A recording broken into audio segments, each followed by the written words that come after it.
The all-new Mercedes C-Class as full electric? Not yet, but today as electric as possible. The plug-in hybrid with one of the highest electric ranges on the market. Is it true? We'll find out. First of all, a short exterior overview. Avant-garde trim means vertical fins here. Overall, a sporty design in this new generation, and a Thomas blue color here for today. Very beautiful. Length here, a little bit gain in the wheelbase, means more space in the rear. We have not these big wheels today, 18-inch. There are also bigger ones available. And here the classic sedan shape with the chrome accentuations right there. Highlight is a new rear axle steering, but that's not available in the plug-in hybrid model. Suspension, normal, adaptive or sports. I would recommend the adaptive suspension. Air suspension, not fully available anymore. Just when you have this plug-in hybrid model, no matter if sedan or estate, then you will get automatically air suspension just in the rear that you can keep the level, although there's added battery weight. That's very interesting. And in the rear, this is new, horizontal tail lamps, and that's why they're also split right here. And interesting that in the plug-in hybrid model, the trunk looks a little bit differently. We have, packed all the things in here. See here, you have almost no sill right there, so this is limited in height, and it is indeed a problem. You don't have this big step anymore like in the last generation, but here vertical this cabin trolley does not fit at all. And also here with a backpack like this, it would not close, and here it's also very close indeed. So you have to have a compromise here with the trunk. That's the thing about the plug-in hybrid model. But that's actually the only compromise you have. Time for the door closing sound always. Sounds very solid. On the interior, it's this small S-Class, so you have a lot of luxury features. You have the screen layout, kind of like in the S-Class. In the middle part, there is this bigger screen at the moment. You start also with the smaller screen and then have still better normal climate knobs. Here in this case, not everything with the screen. Digital instruments are always the case, and I really love these air vents. Illuminated, and I always like to play with them. Click. Like a satisfying click always. And yeah, sometimes you get distracted here also while driving because they're so nice and have these clicking sounds. Matte wood atmosphere is possible here. Seats can also be bought with Artico, like full leather in different colors, also cooled available, and also dynamic or microfiber in the AMG line. So animal-free seats are possible and have a good choice for that. Overall, a very clean design. But user interface, capacitive buttons at the steering wheel, these are also new, and everything with the screen, so not easier to control in this new generation. No compromise for the plug-in hybrid model as for the rear seating, and you have more legroom, definitely, clearly, than in the predecessor. So that's really a step forward, and it's actually fairly comfortable here. So for four tall adults, that's actually quite good. Charging, they now make the 11 kilowatt AC standard charger, so the small one is not offered anymore. Directly start with 11 kilowatt AC, and then but optional a 55 kilowatt DC charger. That's interesting, also unusual for the plug-in hybrid model. But you also have a battery of 25.4 kilowatt hours gross. Not exactly yet published what the net figure is at the recording of this video. But still, there will be enough left. And the official range is 100 kilometers or 60 miles, pure electric range. Is that really realistic? In our extensive driving part today, we will find out. And the C-Class is now all combined 2-liter 4-cylinders. That's it. No matter if petrol or the diesel. And yeah, gonna have to live with that even in the AMG model. The plug-in hybrids also then with the 2-liter 4-cylinder, and both available as petrol and diesel plug-in hybrids. That's interesting. Left side here, GPS view, but you can also have some classic view or a sporty view. Ooh, that's also very interesting. And these are the digital instruments. On the right side then we have the infotainment system in this vertical way. And as I said here, you can also get a smaller screen, and then you have separate climate knobs. Here it's all on the screen, and that's to me, yeah, just too complicated actually. The GPS looks really fancy. Like this, pinch and zoom. I think you get used to it. Sometimes, however, the input here, yeah, it's all in the screen and you don't have real feedback. It can get a little bit complicated. Indeed, you have to get used to it. In the lower part here, a volume slider, and this is essentially one button, and this one button design is also a little bit doubtful. So it looks really fancy, but from something you feel and touch, I would say it's maybe even less fancier. But the deco elements here, left and right, this is really cool, and together also then with the air vents once again. So that's definitely a designing or styling highlight.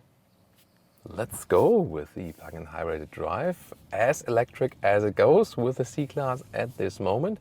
And we have about 100 kilometers, 60 miles of drive ahead. So that's the perfect scenario then to really find out city mix, motorway, countryside route. We have a good realistic mix where we can really say, does it reach the promised 100 kilometers or 60 miles of pure electric range, or less, or maybe even more. And the cool thing is, of course, you start all electric even when you are at the moment in the normal hybrid mode. So as long as you're going slowly in the city and so on, don't push the pedal too much.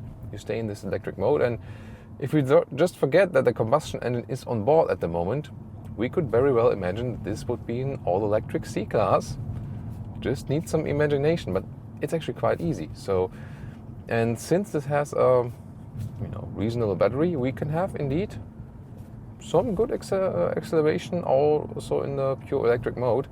I see here this power meter in the instruments, and that kind of tells me where the combustion engine is actually starting. And of course, when you have situations like these, especially in the city, traffic light is red, there's no emission at all. So yes, the battery resources and so on, this is still critical. They will only get sustainable at the point where the batteries will change and will need less, of the certain materials that are really causing harm to the environment and so on. But the local emission advantage is already there, of course. And in the city, there are more, there are a lot of cars, there are a lot of people, and then of course it makes sense to keep the emissions out of the city.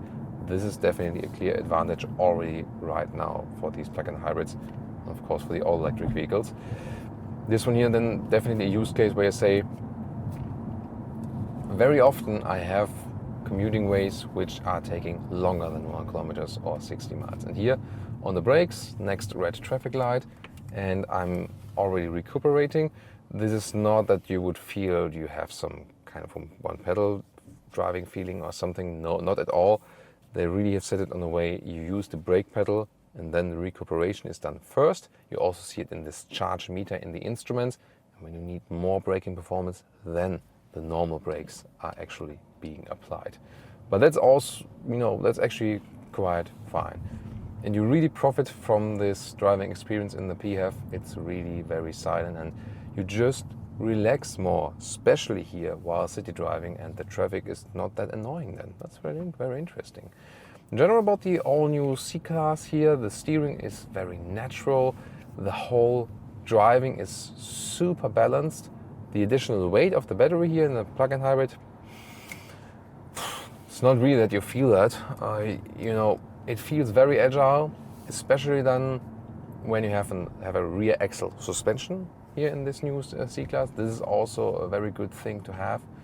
2.5 degrees maximum in the opposite direction than the front wheels. This reduces the turning circle and is really a very good option to have.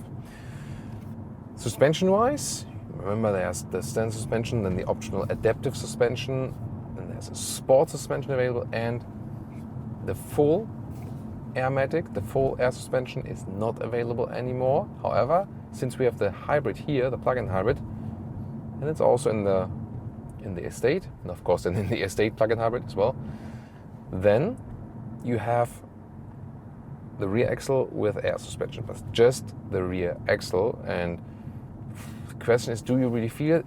They more put it not necessarily for, let's say that you have a different driving feeling or something, but rather that you have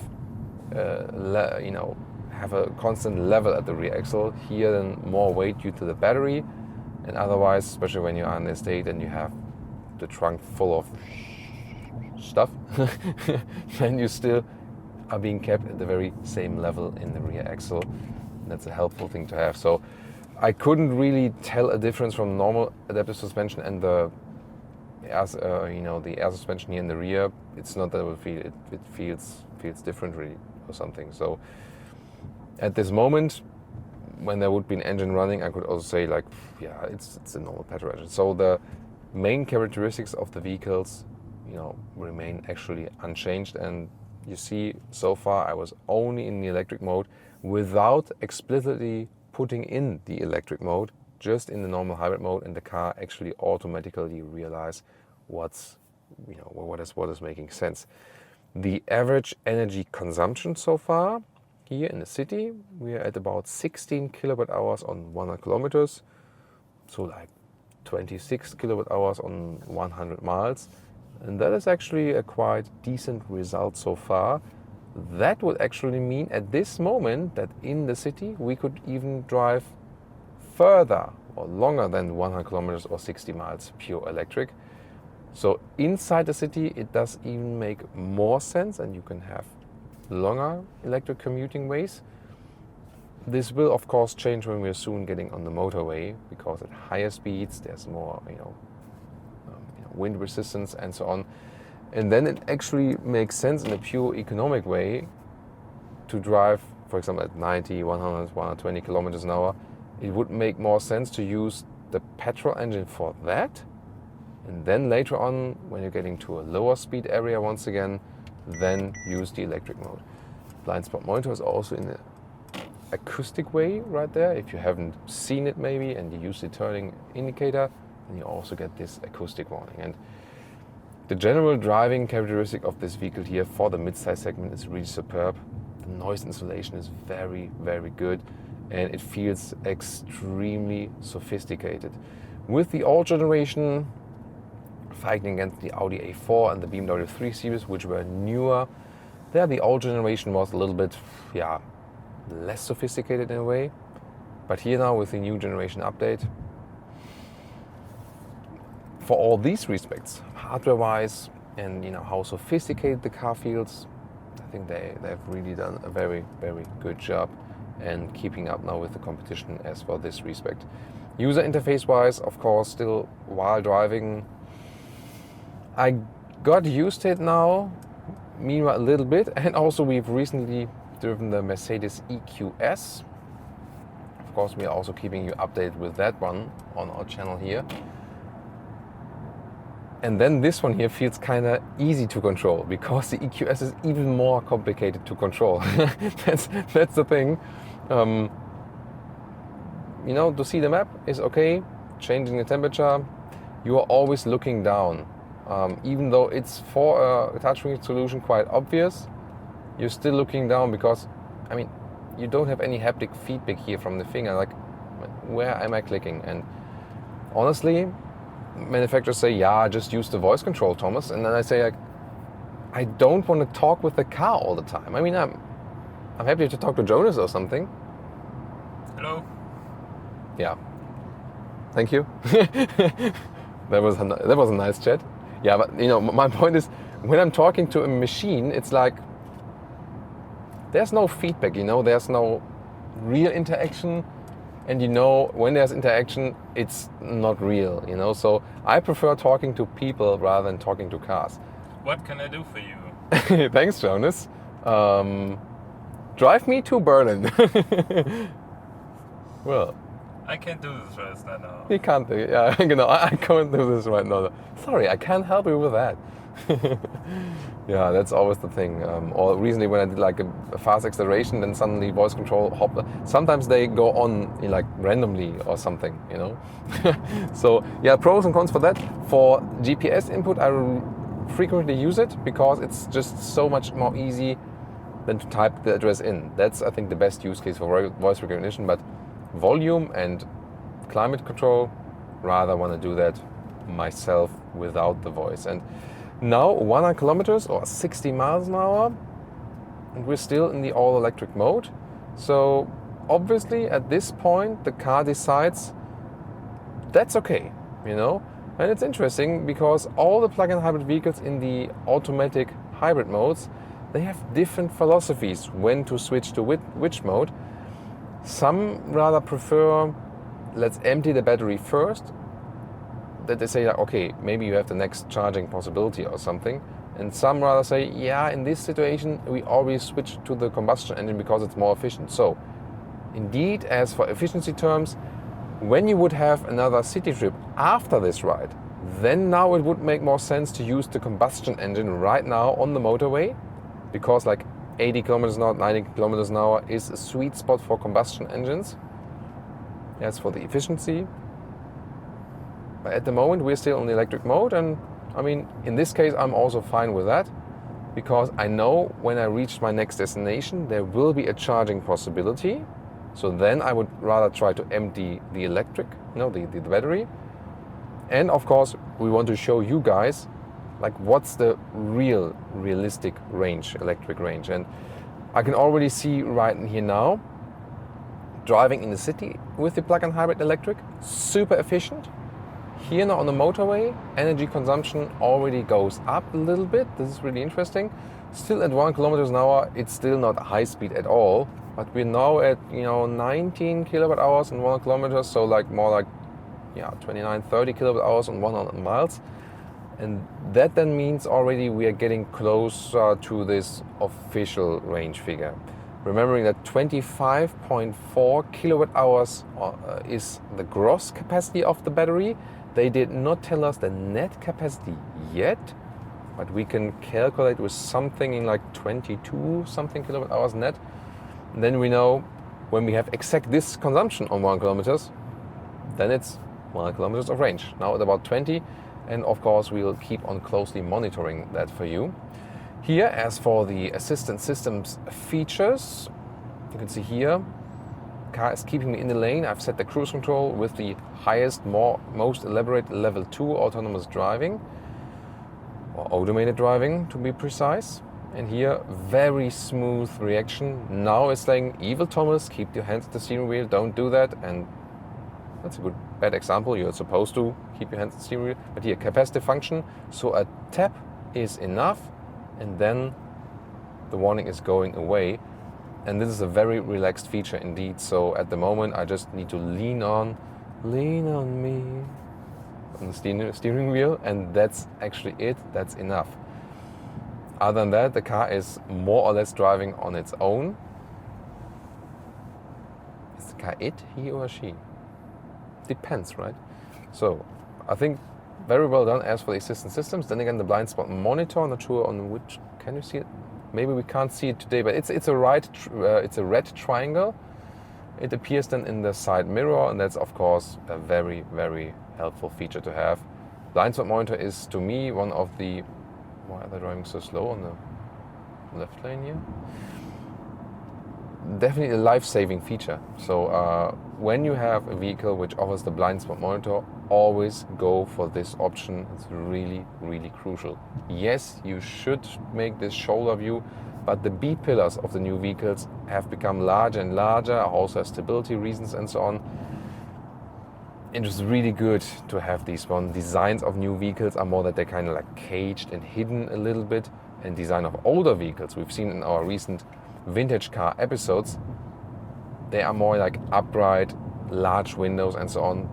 These days are gone, so good to have the blind spot monitor. So in the mid-size segment here, definitely one of the best drives so far. Still set rather on the comfort level. This will then change again with the AMG models. So the Audi A4 or A5 also, and the BMW 3 Series or the 4 Series, if you go like coupe convertible, they are both set on a little sportier note than the Mercedes. And once again, it will be in the way that when they have the AMG version of the C-Class, it will be sportier than the sports version of Audi and BMW. So that's what they always do at Mercedes, having the normal versions really in this comfortable area and having the sporty versions really in that sporty area, whereas Audi and BMW are with their base and the sporty model in between. It's a very interesting approach, but then at least you know what you get when you're watching all the videos here on Autogefuel. So far, great motorway experience here. Consumption now dropped again a little bit because we used some recuperation. We were going downhill. And at the end of this driving part, we'll tell you even more than about the final electric consumption and if we can score this result for the day. and if you can mainly use it here as an EV as far as it goes. And now 0 kilometers left in the battery, and we've driven all electric, 0 liters on 100 kilometers, no fuel consumption, and then we could reach 97 kilometers, so indeed almost 100 kilometers or almost 60 miles, closely a little bit less, and 18 kilowatt hours on 100 kilometers. So that should also be closely somewhat the net capacity of the battery. So it's obviously a little bit lower, so clearly lower than the gross capacity of the battery.